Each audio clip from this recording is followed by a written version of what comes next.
আওয়ামী লীগের পক্ষ থেকে সিলেট সিটি কর্পোরেশনকে ধন্যবাদ এবং কৃতজ্ঞতা জানাই। তারা একজন যোগ্য মানুষকে, গুণী মানুষকে তারা সম্মান দিয়েছেন। আমরা অনেক ক্ষেত্রেই সম্মান দিতে কার্পণ্য করি, এটা আমাদের সহজাত বৈশিষ্ট্য।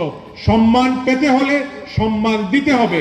এই নগরে বসবাসকারী সকল নাগরিকের জন্য বিভিন্ন সুবিধা নিয়ে আসার জন্য নিরলসভাবে যিনি আজ মানুষের ম্যান্ডেট নিয়ে জনপ্রতিনিধি হওয়ার আগ থেকে এই সিলেটে যিনি কাজ করে যাচ্ছেন, তাকে সিলেট সিটি কর্পোরেশনের মাননীয় মেয়র, আমাদের সিলেটের অত্যন্ত প্রিয় ব্যক্তি জনাব আরিফুল হক চৌধুরী, সিলেট সিটি কর্পোরেশনের সকল কাউন্সিলরবৃন্দ এবং সিটির পক্ষ থেকে এই আয়োজনে আমি তাদেরকে ধন্যবাদ এবং কৃতজ্ঞতা জানাই।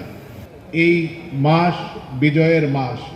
আমরা শ্রদ্ধার সঙ্গে স্মরণ করি সর্বকালের সর্বশ্রেষ্ঠ বাঙালি জাতির পিতা বঙ্গবন্ধু শেখ মুজিবুর রহমান।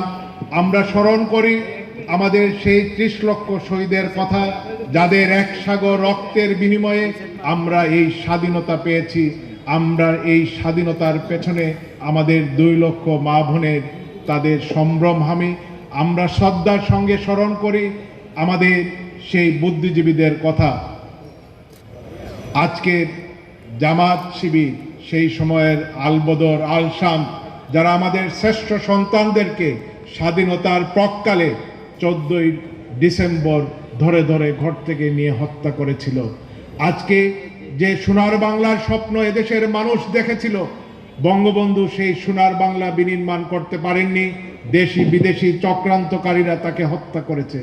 তার সুযোগ্য কন্যা জয়ত্রী শেখ হাসিনা বাংলাদেশকে আজ একটি অনন্য উচ্চতায় নিয়ে গিয়েছেন।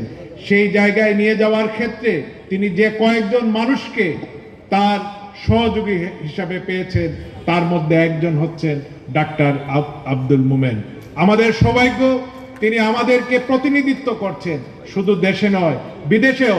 আজকে বাংলাদেশ একটি উন্নয়নের রোল মডেল। সেই রোল মডেল থেমে থাকলেই হবে না। আমাদের প্রত্যাশা স্বাধীনতার সুবর্ণ জয়ন্তীতে আমরা এদেশের সকল মানুষের মৌলিক অধিকার রাষ্ট্র পূরণ করবে, সেই নিশ্চয়তা দেওয়ার জন্য মাননীয় প্রধানমন্ত্রী জয়ত্রী শেখ হাসিনা কাজ করে যাচ্ছেন। আজকে আমাদের দেশের রাজনীতিবিদ, প্রশাসনে যারা রয়েছেন, জনপ্রতিনিধি, সকলে মিলেই আমরা সত্যিকারের সেই সোনার বাংলা বিনির্মাণ করব। আজকের দিনে আমাদের হোক এই অঙ্গীকার। আমি আবারও আওয়ামী লীগের পক্ষ থেকে সিলেট সিটি কর্পোরেশনকে ধন্যবাদ এবং কৃতজ্ঞতা জানাই। তারা একজন যোগ্য মানুষকে, গুণী মানুষকে তারা সম্মান দিয়েছেন। আমরা অনেক ক্ষেত্রেই সম্মান দিতে কার্পণ্য করি, এটা আমাদের সহজাত বৈশিষ্ট্য। সম্মান পেতে হলে সম্মান দিতে হবে। সবাইকে অসংখ্য ধন্যবাদ।